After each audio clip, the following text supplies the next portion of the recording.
Hamas ഭീകരർക്കെതിരെ സൈനിക നടപടി തുടരുമെന്ന് സൂചന നൽകി ഇസ്രായേൽ പ്രധാനമന്ത്രി ബെഞ്ചമിൻ നെതന്യാഹു. സ്വയം പ്രതിരോധിക്കാനുള്ള അവകാശം ഇസ്രായേലിനുണ്ടെന്നും അദ്ദേഹം വ്യക്തമാക്കി. വിവിധ രാജ്യങ്ങളിലെ ഹമാസ് ഭീകരർ ലക്ഷ്യമിട്ട് നടത്തുന്ന ആക്രമണം കടുപ്പിച്ച പശ്ചാത്തലത്തിലാണ് നെതന്യാഹു നിലപാട് വ്യക്തമാക്കിയത്. അറബ് രാഷ്ട്രങ്ങൾ ഖത്തറിനെ പിന്തുണ പ്രഖ്യാപിച്ച സാഹചര്യത്തിലാണ് ഇസ്രയേൽ പ്രധാനമന്ത്രിയുടെ മറുപടി. മാർക്കോ റൂബിയോയുമായുള്ള സംയുക്ത വാർത്താ സമ്മേളനത്തിലാണ് ഇസ്രയേൽ പ്രധാനമന്ത്രി നിലപാട് അറിയിച്ചത്. ഇസ്രയേലിനെതിരായ അതിർത്തിക്കപ്പുറമുള്ള വെല്ലുവിളികളെ നേരിടുമെന്ന ഉറച്ച നിലപാടാണ് ബെഞ്ചമിൻ നെതന്യാഹു പ്രഖ്യാപിച്ചത്.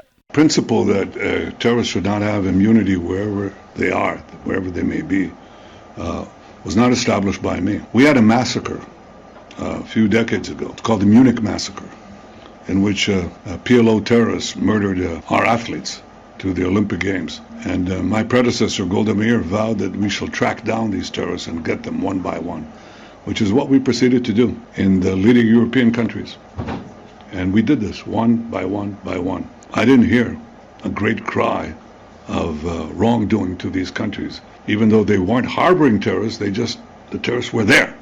Okay, they didn't even harbor them, as is the case in other cases. The terrorists happened to be on that soil, and we acted, which is what democracies do, including the leading democracy, when they have the ability to target terrorists to threaten their civilians. So this is a principle we established. It's a principle we follow. It hasn't changed. അതേസമയം ഗാസയിലെ സൈനിക നടപടിക്ക് Marco Rubio പിന്തുണ അറിയിച്ചു. ഖത്തറിൽ നടന്ന Israel ആക്രമണത്തിൽ 6 Hamas ഭീകരർ കൊല്ലപ്പെട്ടിരുന്നു. ഇന്റർനാഷണൽ ഡെസ്ക്, ജനം.